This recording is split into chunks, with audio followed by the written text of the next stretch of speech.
Oke, langsung saja nih Mbak Shirley kita masuk ke pembahasannya ya mengenai strategi Jitu menyiapkan dana pendidikan anak. Tadi di awal aku sebutkan tuh Mbak, data dari BPS ternyata menyebutkan bahwa inflasi di bidang pendidikan tuh tinggi banget ya, bahwa Ya, bisa sampai 10-15% kenaikannya. Benar nggak Mbak Shirley? Gimana sih kondisinya? Boleh dijelaskan Mbak Shirley? ya memang kalau untuk salah satu tujuan keuangan yang biasanya mempersiapkan jadi tantangan buat keluarga di Indonesia ini salah satunya memang dana pendidikan. Nah, yang kedua dana pensiun. Nah, untuk dana pendidikan sendiri tantangannya kenapa? Karena inflasi di Indonesia untuk sekolah ini kan jenisnya ada macam-macam ya. Ada sekolah nasional, nasional plus, internasional, belum lagi kalau ditambah ada homeschooling, sekolah di rumah, atau sekolah alam. Jadi jenisnya ada banyak sekali. Nah, untuk kenaikan harga biaya pendidikan di masing-masing sekolah tersebut juga bervariasi. Ya, ada yang naiknya tuh bahkan misalnya tahun ini 10 juta gitu ya uang pangkal. Tahun depan nggak mungkin naiknya jadi 10,5 juta gitu ya. Naiknya bisa jadi 12 juta, ada juga yang seperti itu. Jadi kalau kita pukul rata dari sekolah yang nasional plus, nasional, internasional, rata-rata kenaikan biaya pendidikan di Indonesia memang 10% sampai 15% per tahun. Karena itu memang harus kita rencanakan baik-baik nih untuk dana pendidikan, khususnya untuk anak-anak kita nih di usia yang masih belum masuk sekolah ini saat-saat untuk mulai mempersiapkan. Nah, itu tuh juga berkaitan dengan pertanyaan selanjutnya nih Mbak Shirley. Banyak banget orang tua yang bertanya-tanya, kenapa sih memangnya penting banget biayain apa mempersiapkan biaya pendidikan dari jauh-jauh hari dan idealnya harusnya tuh orang tua tuh udah siap biaya pendidikan anak tuh dari anak usia berapa sih Mbak Shirley? Silakan Mbak. Oke, ini ya memang polemik juga ya kadang-kadang ya akan Mbak anaknya belum lahir gitu masa udah harus dipersiapkan gitu. Tapi memang untuk mempersiapkan dana pendidikan ini kalau bisa pada saat anaknya udah lahir kita udah langsung hitung kan ya udah dari 0 sampai 1 tahun terus nanti misalnya usia 6 tahun udah masuk sekolah ada yang udah masuk SD atau mungkin ada yang SD-nya di usia 7 ya beberapa sekolah. Nah, kalau untuk sekolah sendiri, kalau bisa paling lambat dipersiapkan satu jenjang sebelum masuk. Jadi, misalnya nih, kalau anaknya mau masuk SD, nah TK itu udah harus persiapan. Ketika masuk TK kecil udah harus persiapan untuk SD. Ketika masuk SD udah harus persiapan untuk SMP. Masuk SMP udah harus mempersiapkan dari SMA. Tapi itu paling lambat ya. Jadi paling cepatnya kalau bisa nyiapin dana pendidikan sejak kapan? Sejak anaknya lahir. Gitu. Dari anaknya lahir berarti memang sudah harus merencanakan ya Mbak ya. Dan kalau misalnya bisa ditarik mundur nih, sebelum Mm-mm. anaknya lahir, kita tuh harusnya mempersiapkan dana pendidikan untuk apa aja sih Mbak? Faktor, maksud, bukan faktor apa ya? Instrumennya apa aja sih? Mungkinkah dari kan uang ada uang pangkal sekolah ya, ada SPP juga. Nah sebenarnya seberapa banyak sih yang harus kita siapkan itu Mbak? Oke, jadi kalau dana pendidikan di kita ini memang pertama kan untuk uang yang sifatnya bayarnya tahunan ya. Seperti kayak misalnya uang pangkal, nanti uang pangkal pendaftaran, formulir, tes itu udah termasuk ya. Kemudian ada uang yang dibayarnya per semester. Misalnya kita bayar SPP atau nanti ada juga yang dibayarnya tuh gak tertulis gitu ya, tapi sebenarnya itu ada misalnya kita bayar untuk nanti biaya labnya atau mungkin ada yang tertulis untuk biaya labnya, kita bayar untuk transportasi, uang buku, uang mungkin buat jajan-jajan anak-anak pada saat pergi pergi sekolah gitu ya. Nah, itu biaya-biaya itu memang kalau bisa kita hitungkan. Untuk biaya sekolahnya sendiri biasanya nanti dari pihak sekolah kan akan memberikan ini ya detail harga ya. Tapi kalau bisa kita juga mempertimbangkan nih misalnya kalau jarak antara sekolah dengan rumah itu nggak bisa jalan kaki harus transportasi, berarti kita juga nggak pertimbangkan faktor antar jemput, biayanya. Kemudian juga kalau misalnya anaknya mungkin perlu untuk uang buku segala macam kita juga perlu memperhitungkan. Nah, itu memang kalau bisa kita survei dulu sih sebanyak mungkin sih pada sekolah-sekolah yang memang menjadi pilihan kita nih. Oke, itu ya ternyata ya, Moms dan Dads ternyata biayanya nggak cuma biaya sekolah aja nih. Mungkin Moms dan Dads kalau yang sudah mulai anak-anaknya mulai mau sekolah gitu suka ikut open house sekolah. Nah Ya, itu ya Mbak ya mungkin bisa diambil dari situ biayanya apa aja nih yang tertulis di situ. Dan ternyata ada juga biaya tidak tertulisnya ya Mbak ya. Seperti tadi mungkin biaya jajan saat field trip atau mungkin biaya sosial juga. Seperti kalau misalnya anak-anak TK kali ya Mbak ya sering ngadain ulang tahun di sekolah, kita sebagai iya orang tua betul. tentu pengen kan kasih hadiah yang bagus untuk temennya nanti gitu. Mungkin biaya-biaya Iya. itu juga termasuk tuh kepada biaya pendidikan anak kita. Dan juga jangan lupa biaya transportnya juga supaya nanti dilihat lagi jarak rumah dan sekolah seperti apa, biaya transportnya kita juga sudah siap. Nah, Mbak Shirley ini sebenarnya kalau misalnya kita nggak nyiapin dari jauh-jauh hari, seperti tadi kata Mbak Shirley, mungkin Mhm. paling lambat itu 1 jenjang sebelum masuk. Sebenarnya resikonya apa sih Mbak kalau misalnya kita tuh nggak nyiapin biaya pendidikan dari awal? Oke, tapi sebenarnya tadi udah disebut sama Mbak Dita ya, jangan sampai Hmm? nih anak kita kurang persiapannya, kita terlambat, jadi anaknya resikonya nggak bisa lanjut sekolah gitu ya, atau mungkin nggak Hmm, bisa hmm, masuk hmm. sekolah sesuai dengan pilihan atau sesuai dengan yang mana dia ingin masukin ya gitu sekolahnya. Yang kedua, yang berikutnya lagi adalah biasanya kesalahan orang tua mungkin karena sayang anak, tapi dananya nggak cukup, jadinya jatuhnya pinjam, berhutang. Hmm. Nah, ini sangat disayangkan karena kan kalau untuk kita sekolah ini memang investasi untuk anaknya memang dalam jangka yang panjang sekali gitu. Bisa bahkan mungkin dibilang jangan ngarepin return deh ya, jangan ngarepin imbal hasil ya. Nah, untuk itu kalau bisa memang untuk pengeluaran-pengeluaran seperti ini kita jangan berhutang, kita jangan bukan kalau kita berhutang nanti kan bayar bunga kan. Nah, sayang sekali karena uang kita ini udah keluar untuk bayar biaya sekolah, ditambah lagi kita harus bayar untuk bunga pinjamannya. Kemudian juga perlu diperhatikan kalau dari untuk dana pendidikan sendiri sebenarnya cukup tricky. Trikinya itu seperti ini, Mbak. Pertama, tiap sekolah pilihannya beda-beda ini ya, harga rentang harganya beda-beda. Yang kedua, masa untuk sekolah itu panjang. Jadi ibaratnya kalau kita lari, itu bukan kayak lari sprint. Beda dengan tujuan keuangan kita mau nyiapin biaya nikah, biaya liburan. Nah, itu untuk tujuan keuangannya sifatnya kita lari sprint. Nah, kalau untuk dana pendidikan itu kayak ibaratnya kita larinya lari maraton. Bayangkan kalau anak dari masuk TK sampai kuliah itu ada yang mungkin 18 tahun. Belum lagi kalau mungkin mau ditambah playgroup atau mungkin ikutan nanti setelahnya master degree gitu ya. Itu bisa jadi 18 sampai 21 tahun ngabisin waktu untuk sekolah. Kemudian trik yang ketiga adalah untuk pembayarannya itu beda-beda. Jadi ada yang dibayarnya mungkin di tahunan, ada yang dibayarnya itu semesteran, ada yang mungkin keluarnya setiap minggu gitu, itu tidak tentu.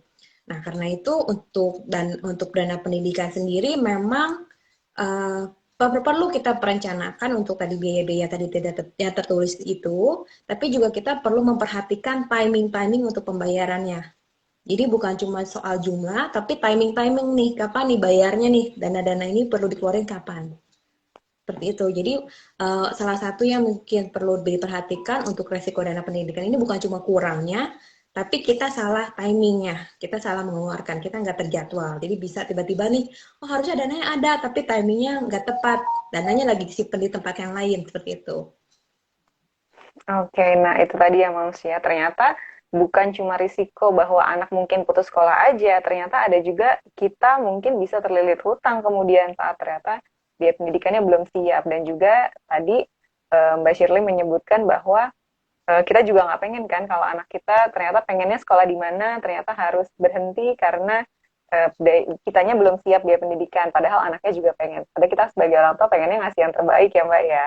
Nah, Ya, tadi betul. nih Moms dan Dad udah tahu seberapa penting sih kita menyiapkan biaya pendidikan, udah tahu juga urgensinya seperti apa, udah tahu risikonya seperti apa. Nah, ini berkaitan juga ada yang nanya nih Mbak Suharlin dari Jakarta. Dia nanya, kalau mau menyiapkan biaya pendidikan, langkah-langkahnya seperti apa sih? Mungkin aku bisa runut dulu kali ya. Hal pertama nih, kalau aku tanya ke Mbak Shirley, hal pertama yang harus disiapin oleh orang tua untuk biaya pendidikan anak tuh apa, Mbak? Oke, kita sulit merencanakan untuk sesuatu yang kita belum tahu ya. Ya Hmm. memang. Gimana caranya? Kan Mbak belum tahu gimana bikin rencananya. Nah itu, karena itu yang langkah pertama adalah cari tahu. Karena kalau kita ngomongin soal perencanaan keuangan itu bukan cuma insting doang, tapi kita perlu ada data. Nah, Hmm. sebagai orang tua, kalau kita mau menyekolahkan anak, orang tuanya juga perlu sekolah dulu gitu ya. Jadi kita perlu membuka diri untuk kita belajar, cari informasi, cari sebanyak mungkin data-data, mungkin sekolah yang berdasarkan lokasi, sekolah yang berdasarkan pilihan anak, sekolah yang mungkin diinginkan orang tuanya gitu ya. Kita lihat dulu dari data-data dan juga terakhir sekolah yang berdasarkan kemampuan kondisi keuangan orang tuanya. Nah, kalau kita udah lihat berbagai jenis sekolah yang ada, dari situ baru kita mungkin diskusi sama pasangan, diskusi ajak ngobrol juga dengan anak, mau seperti apa, atau mungkin diajak di open house, kira-kira anaknya cocok seperti apa. Palingnya kita udah ada gambaran, oh sekolahnya A, B, C gitu ya. Dari misalnya sekolah A, B, C ini nanti kemudian kalau dilihat lagi, oh ini ada terusannya SD, SMP, SMA-nya seperti apa ya gitu. Ada nggak? Atau mungkin harus pindah lagi nih, cari lagi informasi di sekolah yang cari informasi yang lain-lain lagi gitu, bukan sekolah terusannya. Kemudian cari juga misalnya universitas. Kalau universitas, saran saya sih kita boleh ambil asumsi yang konservatif. Misalnya nih, kalau Bapak Ibu mungkin suka dengan sekolah kedokteran gitu ya, mengharapkan anaknya jadi dokter suatu hari nanti. Nah, boleh misalnya universitasnya kita lihat harga universitas misalnya swasta untuk kedokteran saat ini di harga berapa. Jadi kita udah ambil asumsi yang konservatif, udah angka biaya kuliahnya biaya yang paling tinggi. Gitu. Atau kalau mungkin Bapak Ibu mungkin sudah punya rencana, anak kayaknya mau sekolah fakultas ekonomi aja deh gitu ya. Kayak saya, fakultas ekonomi biayanya nggak terlalu mahal dibandingkan mungkin universitas kedokteran atau arsitek gitu ya. Jadi kita udah bisa pertimbangkan biaya-biaya sekolah untuk anak kita itu kira-kira di angka berapa. Angka saat ini ya, kita ngomongin angka saat ini dulu. Kemudian yang kedua, biaya pendidikan tadi ada inflasi. Inflasi itu semudah seperti mungkin papan juga jungkit gitu ya.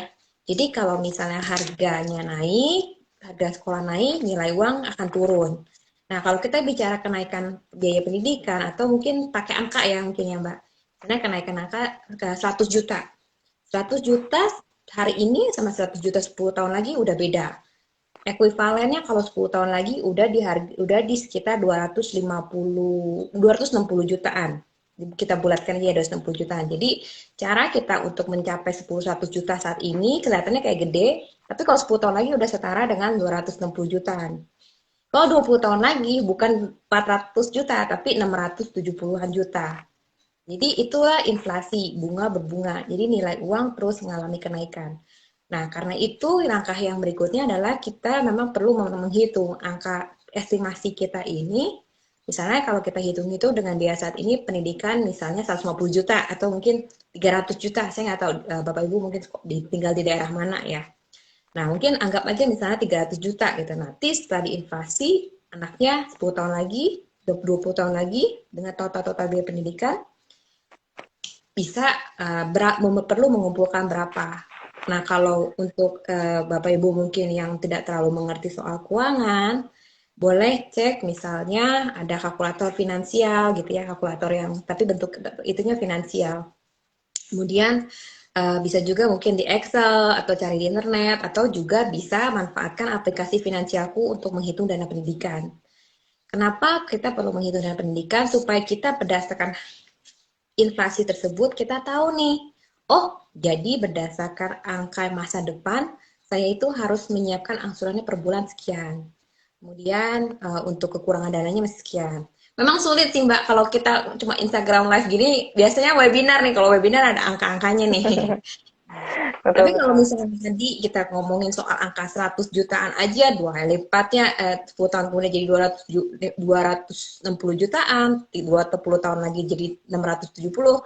Berarti Bapak Ibu kira-kira tahu ya, mungkin untuk inflasi itu bukan angka yang main-main gitu untuk dana pendidikan, tapi perlu dipersiapkan.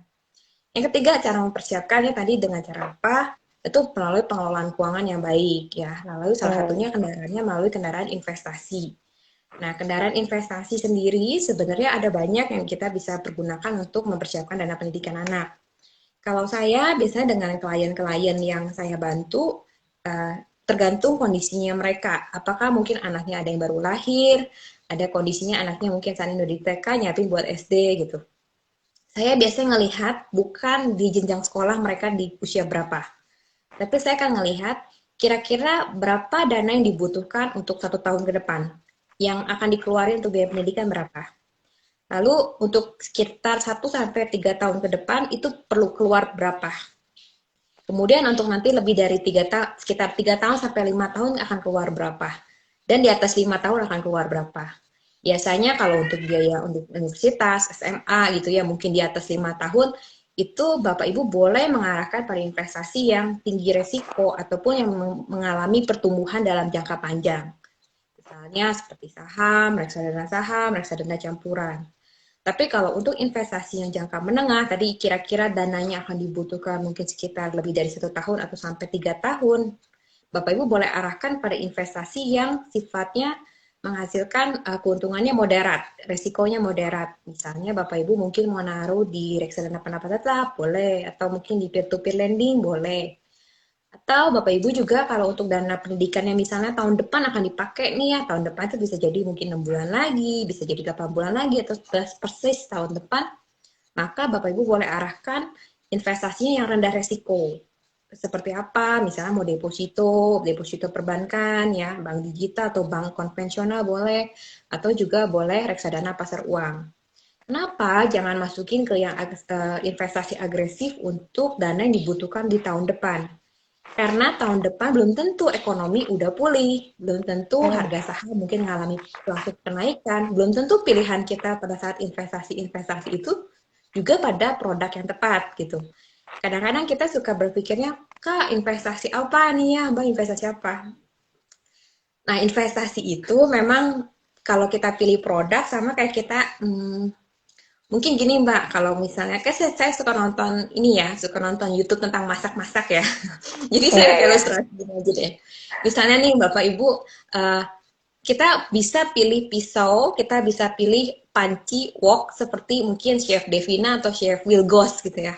Kita bisa ikutin mereka pakai panci apa, pakai pisau macam apa, kita bisa ikutin. Tapi kita belum tentu kan bisa masak seenak mereka, ya nggak? Jadi pilih produk investasi itu satu hal, tapi keahlian untuk berinvestasi itu hal yang berbeda. Nah, karena itu kalau untuk Bapak Ibu mungkin saat ini kurang ngerti soal investasi apa-apa, saya sarankan mungkin bisa mulai dulu, jangan langsung dari yang agresif gitu ya. Mulai dulu step by step. Misalnya mulai dulu kalau sama ini sama sekali nggak ngerti investasi, mulai dulu mungkin dari rendah resiko, nanti naik ke yang moderat, nanti baru naik yang high risk gitu. Seperti itu Mbak, dan juga lakukan diversifikasi.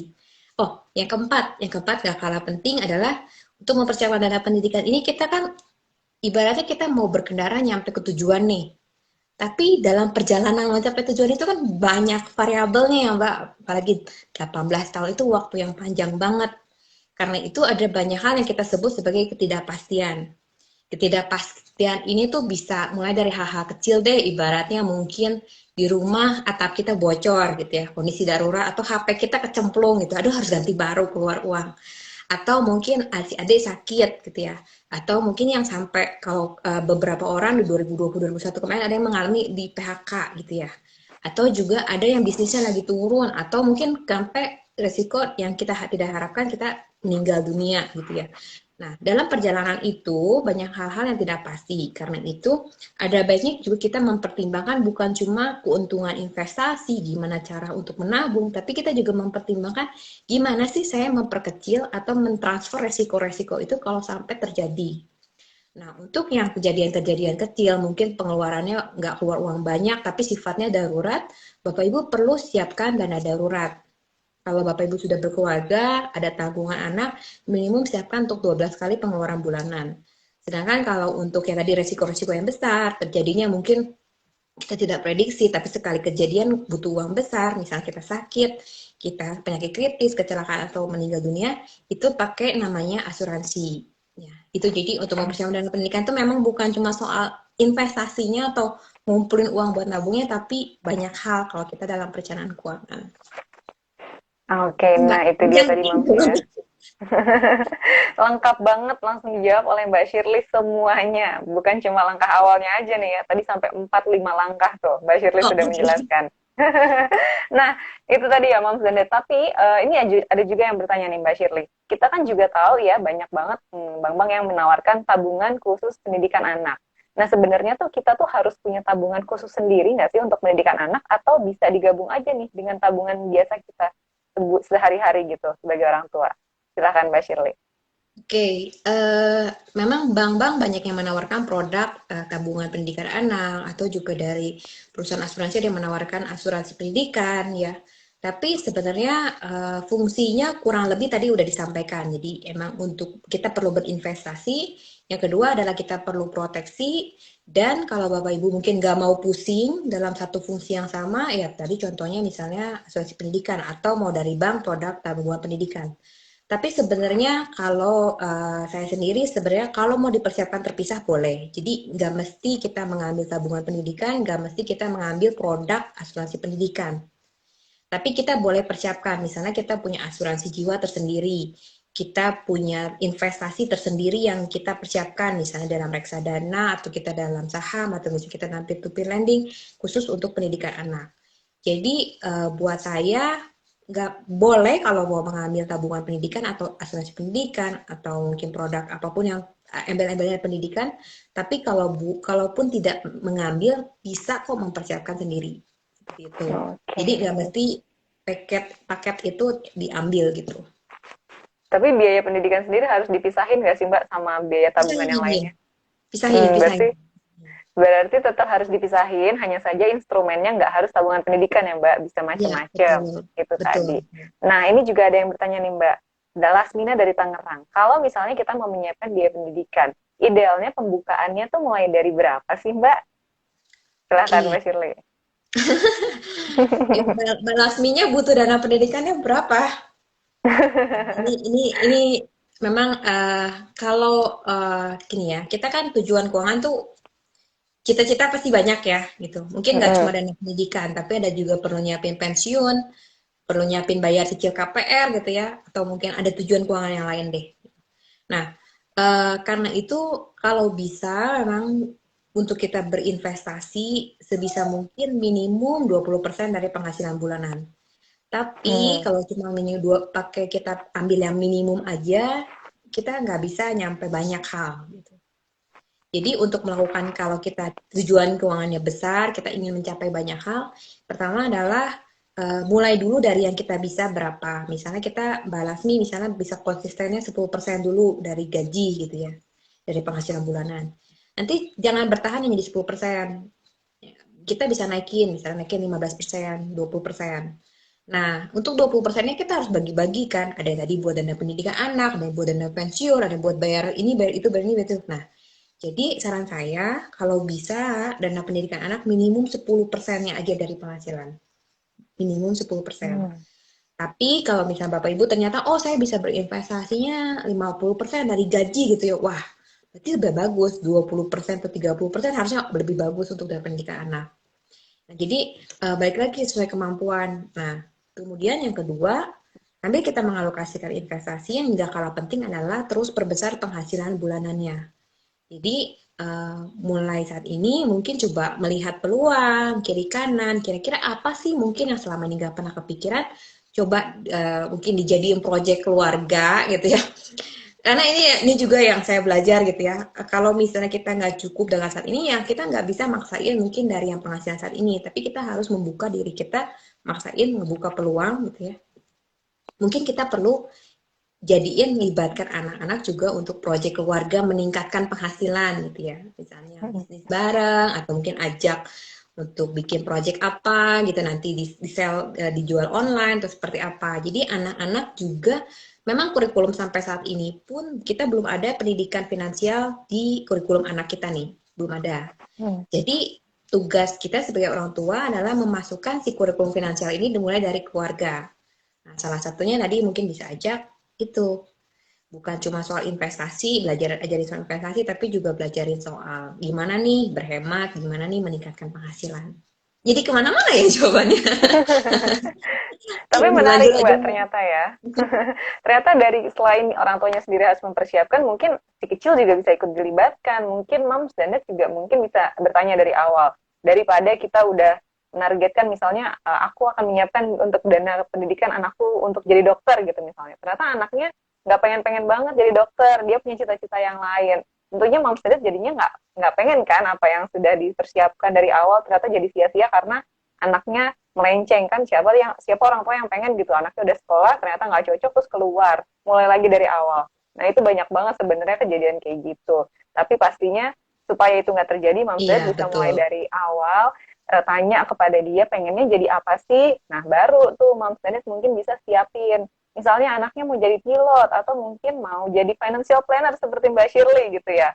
Dipersiapkan kayak tadi tuh biaya pendidikannya di faktor ekonomi seperti apa sih. Tentunya juga itu memudahkan Moms Planet juga seperti yang tadi Mbak Shirley bilang karena bagi orang tua sebelum kita menyiapkan yang paling penting adalah di awal ada research-nya.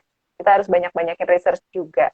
Nah, Mbak Shirley ini juga ada yang nanya nih. Tadi kan Mbak Shirley menyebutkan kalau misalnya kita belum bisa investasi atau mungkin belum bisa menyalurkan duit pendidikan banyak-banyak dari pendapatan kita sekarang, yang berarti kita harus menambahkan pemasukannya gitu ya. Nah ini ada yang unik juga nih namanya Riamela dari Tangerang Selatan. Dia bertanya justru bagaimana kita caranya untuk menjaga pengeluarannya supaya bisa menabung. Mungkin dari gaji yang sekian ini, yang sekarang ini mungkin bisa didapatkan, supaya nggak boros-boros banget, tipsnya seperti apa sih biar biaya pendidikannya tuh bisa tercapai juga Mbak Shirley? Silahkan Oke, Mbak. oke, oke. Jadi balik lagi tadi prinsipnya ya. Buat kita mau ngerencanain keuangan, kita harus tahu dulu nih, eh, bukan cuma insting tapi datanya gitu ya. Kalau Hmm. bisa dicatat. Jadi kita tahu kita itu borosnya di mana. Kalau misalnya kita ditanya kita borosnya di mana, kita tahu. Terus kita bisa jawab, oh sebulan tuh habis sekian gitu ya, buat makan atau habis sekian buat jajan snack gitu ya, atau buat apa gitu. Jadi kita kita bisa, oh saya boros Mbak karena saya pengeluarannya per bulan habis di sini sekitar segini gitu ya. Nah, karena kadang-kadang kita ini kayak berasa belanja belanja belanja belanja, tapi mungkin kita oh enggak kok ini barang perlu barang perlu barang perlu. Nah itu kita digabungkan gitu. Barang yang dianggap sebagai kategori perlu itu berapa banyak dari penghasilan kita. Nah setelah kita buat catatan, baru tuh kita kalau kalau mungkin Bapak Ibu mungkin di sini suka buat catat di manual gitu atau di HP gitu pakai aplikasi, diliatin gitu ya. Terus dimulai di rem gitu ya. Di rem ini sebenarnya gampang. Mulai dulu aja turun 10%, bisa enggak gitu ya. Turun dulu misalnya contoh saya lemahnya share dalam hal belanja online gitu ya. Ya udah biasanya mungkin kalau belanja online 500.000 per bulan gitu ya. Boleh nggak bulan depan bikin tantangan turunin jadi 450. Nanti kalau 450 udah konsisten misalnya selama 3 bulan, turunin lagi jadi 400 dan seterusnya. Nah, kalau misalnya ada kebutuhan seperti apa? Nah, udah kalau kayak gitu ada kebutuhan kita masukin dulu ke dalam wishlist gitu ya.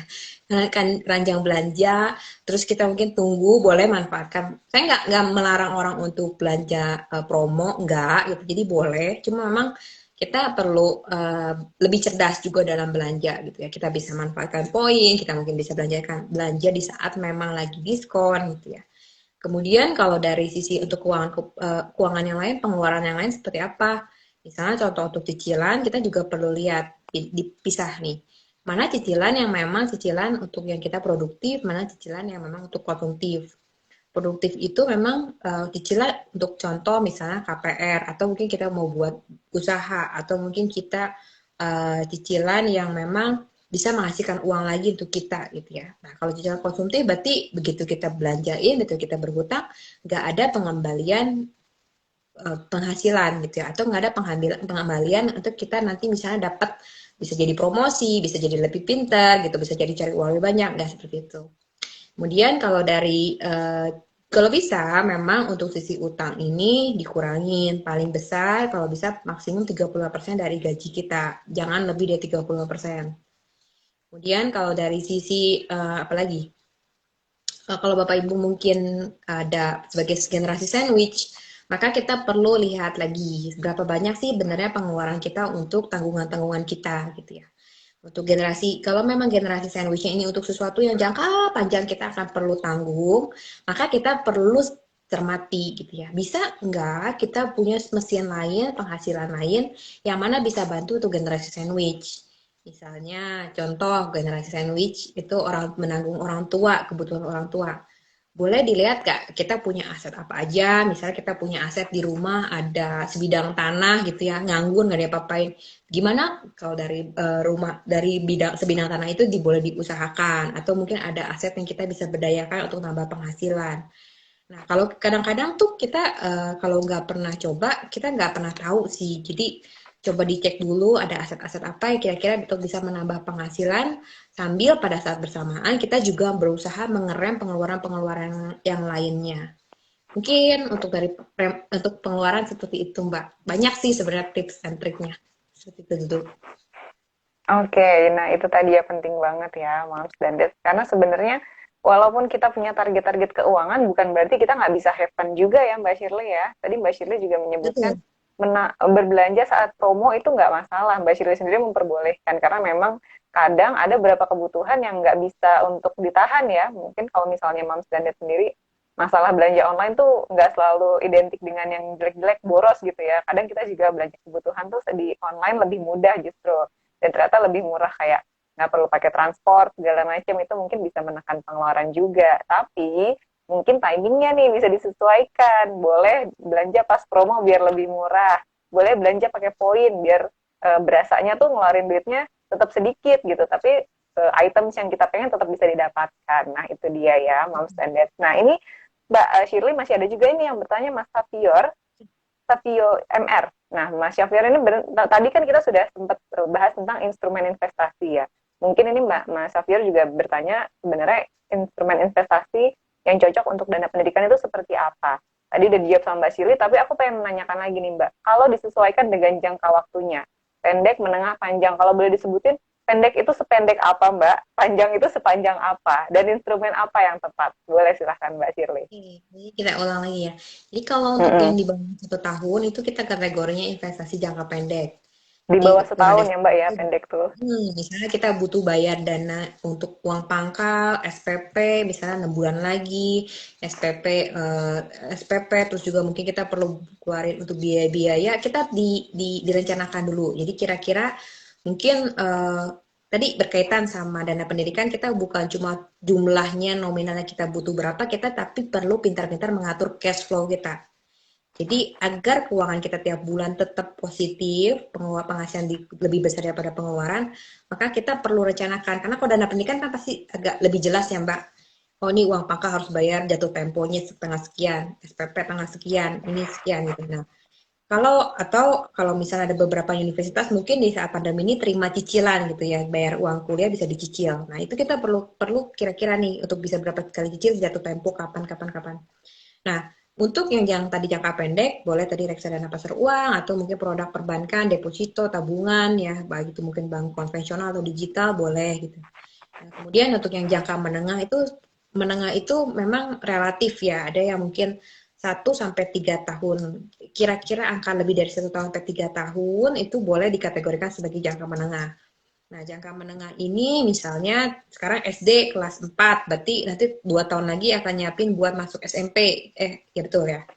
Nah, Betul. kemudian perlu masukin untuk nanti bisa pilihan investasinya ke obligasi negara, reksadana pasar tetap, reksadana pendapatan tetap, atau boleh juga ke dalam peer-to-peer lending. Obligasi negara boleh nggak? Obligasi negara sebenarnya bagus untuk jangka menengah, tapi kelemahannya adalah memang agak kurang liquid ya. Bisa dijual lagi di secondary market, tapi mungkin untuk teman-teman yang modal kecil lebih baik diarahkan ke reksadana pendapatan tetap.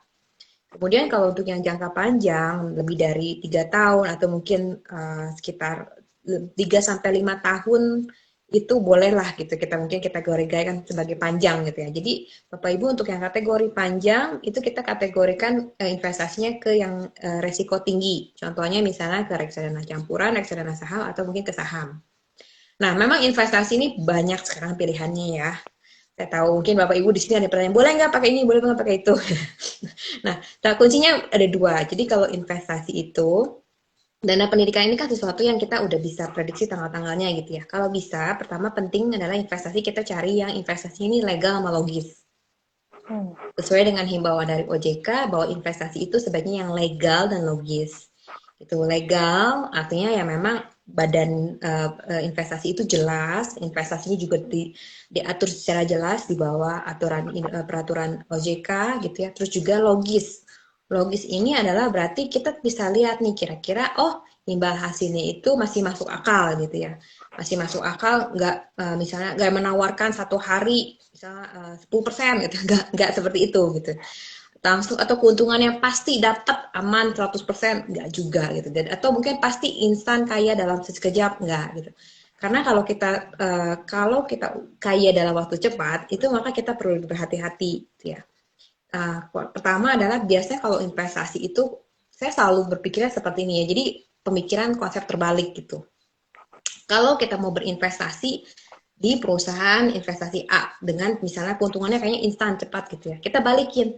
Kalau saya sebagai perusahaan investasi tersebut, ngapain saya nawarin investasi ke orang? Mendingan saya diamin sendiri. Saya jadi kaya orang sendiri gitu ya. Gak usah ngajak-ngajak orang lain juga untuk kaya. Ya nggak? Ngapain kita ngundang? Kalau memang investasi itu bisa bikin saya kaya dalam sekejap gitu. Bisa jadi crazy rich. Ngapain ngajak-ngajak orang? Yang kedua adalah kalau pemilihan tadi pertama legal dan logis. Yang kedua adalah memang investasi pemilihan produk itu penting, tapi yang kita perlu untuk meningkatkan investasi itu lebih maksimal, kita juga perlu upgrade si diri kita sendiri. Jadi skill investasinya juga perlu diasah. Kalau tadi mungkin pakai ilustrasinya pisau dan ini ya woknya Chef Wilgos misalnya, nah itu saya biasanya seperti itu. Jadi kalau kita mau berinvestasi, tadi kita ngomongin reksadana, saham, sama peer-to-peer, ngomongin soal investasi itu, kita juga perlu melihat investasi ini pasti selalu ada resikonya. Nah, untuk mengakali resikonya itu kita juga perlu belajar gimana memaksimalkan keuntungan, kita juga perlu belajar. Mungkin nanti di lain Instagram Live ya Mbak ya. Oke, tapi memang menjawab sekali nih Mbak Shirley ya, Moms dan Dad semua. Bahwa tadi kalau bisa aku rangkum ya, untuk mempersiapkan dana pendidikan ini strategi jitunya yang pertama adalah mencari tahu.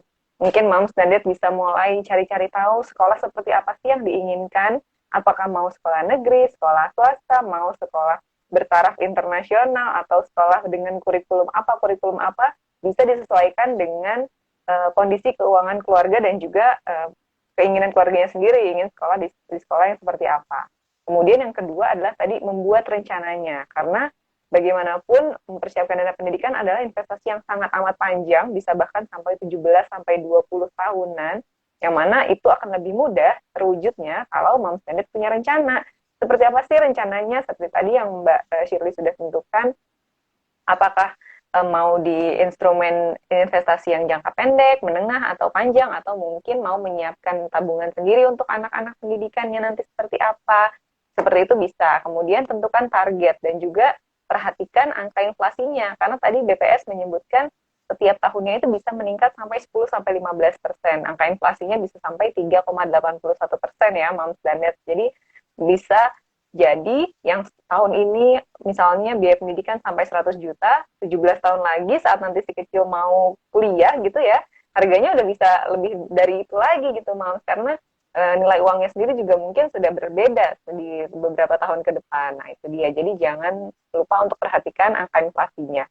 Kalau mungkin Moms dan Dad kesulitan untuk menentukan hitung-hitungan ini, bisa tadi Mbak Shirley menyebutkan pakai kalkulator yang ada di finansialku.com. Nanti silahkan cek Instagramnya Mbak Shirley atau Instagram Finansialku untuk cari-cari kalkulatornya. Nah, kemudian tadi juga yang penting banget buat Moms dan Dad, jangan cuma tergiur bahwa, oh iya anakku mau kuliah, aku butuh uang cepat, berarti aku bisa investasi ini aja nih sama si dia gitu. Investasi itu tetap harus dipertimbangkan yang legal dan logis tadi menurut Mbak Shirley. Kalau ternyata imbal hasilnya too good to be true ya, mungkin dalam satu malam bisa sampai 10% gitu imbal hasilnya. Nah, mungkin Moms bisa mulai mempertanyakan. Jangan lupa juga untuk selalu cek kalau misalnya Moms dan Dad mau berinvestasi ya, cek apakah sudah diawasi oleh OJK atau belum, dan juga seperti apa sih cara kerja investasinya. Dan yang nggak kalah penting adalah Moms dan Dad juga perlu update skill investasinya. Karena biar bagaimanapun, maupun tadi Mbak Shirley sudah menyebutkan ada berbagai macam investasi dan instrumennya, kalau misalnya Moms dan Dad sendiri nggak ngerti, sebaiknya jangan langsung coba untuk terjun ke sana. Nanti yang ada malah rugi dan nggak kekumpul biaya pendidikan si kecil nih. Nah, Mbak Shirley, terakhir nih sebelum kita tutup sesi Instagram Live pada sore hari ini, kalau misalnya ternyata keadaannya nih si kecil udah mulai deket nih, mau sekolah dan segala macam, tapi uang tabungannya belum ada. Nah, solusinya kalau untuk jangka yang sangat pendek seperti itu ya, Mbak Shirley, dan kayak mungkin ada juga orang tua yang ngerasa aku udah telat deh kayaknya nyiapin dana pendidikannya baru sekarang nih kepikiran. Apa yang harus dilakukan oleh orang tua Mbak Shirley? Silahkan. Oke, oke. Pertama adalah pendidikan itu kebutuhan. Ya. Tapi mau belajar apa, mau masuk sekolah apa, itu keinginan. Ya, jadi kita juga ngelihat kita kisah nyata, udah tuh mungkin kita diri kita sendiri gitu ya. Banyak orang-orang di sekitar kita yang suksesnya bisa bukan karena lulusan sekolah mungkin yang paling ternama gitu ya. Atau bahkan mungkin nggak selesai kuliahnya atau mungkin sekolahnya di drop out atau segala macam gitu ya. Banyak. Jadi ternyata memang faktor sekolah itu penting karena bisa memberikan dasar kita pendidikan gitu, sosialisasi, tapi bukan jadi yang utama. Nah, kalau dari saya secara non finansial berprinsipnya seperti itu. Jadi kalau memang kita uangnya nggak cukup, balik lagi nih buat Bapak Ibu atau mungkin ke anak-anak, pendidikan ini kebutuhan atau keinginan. Kalau memang benar-benar kebutuhan, pendidikan sendiri kan sebenarnya ada jalur formal non formal ya. Oke, nggak apa-apa. Mungkin yang sektor formalnya nggak perlu yang terpaling bagus sekolahnya gitu ya. Sesuaikan sama kemampuan kondisi kita. Tapi sektor pendidikan non formalnya kita bisa kejar. Mulai dari pendidikan di rumah, atau mungkin kita ngambil kursus-kursus atau ikutin tutoring untuk skill yang mengasah skill si kecil gitu ya. Jadi yang tapi kalau secara finansial mungkin mau benar-benar pengen harus masuk sekolah nih dana pendidikannya kurang gitu ya. Pertama adalah boleh kalau memang benar-benar pengen banget ya mau mau nggak mau kita bisa pakai dari tabungan yang memang kita pakai untuk tujuan keuangan yang lain nih. Misalnya kita buat dana pensiun ya udah deh kali sementara mungkin ditambal sulam dulu, bayar dulu buat sekolah anak, nanti dana pendidikan untuk dana pensiunnya kita tutupin lagi gitu ya. Boleh seperti itu. Cuma memang kalau bisa kebiasa jangan dibiasain seperti itu gitu. Jadi kalau misalnya semester ini mungkin uangnya kurang, ya udah nggak apa-apa tambah sulam dulu dari dana pensiun. Tapi semester depan nggak boleh tambah sulam lagi. Kalau nggak nanti kita akan jadi kebiasaan. Sekali kita udah tolerir seperti itu, nanti berikutnya akan jadi kebiasaan. Sedangkan dana pendidikan ini sebenarnya kayak tadi lari maraton. Kalau Bapak Ibu nggak bisa mempolakan si temponya, kapan jatuh temponya, kita akan selalu tergesa-gesa gitu. Nanti ketika 6 bulan bayar lagi, kita akan tergesa-gesa lagi. Karena itu kita harus sedikit lebih bijak, sedikit lebih cerdas ngatur, oh ini dana pendidikan tuh udah ada polanya, asal kita misalnya kita bisa laksanakan dengan baik, kapan-kapan perlu bayarnya, seharusnya bisa cukup gitu.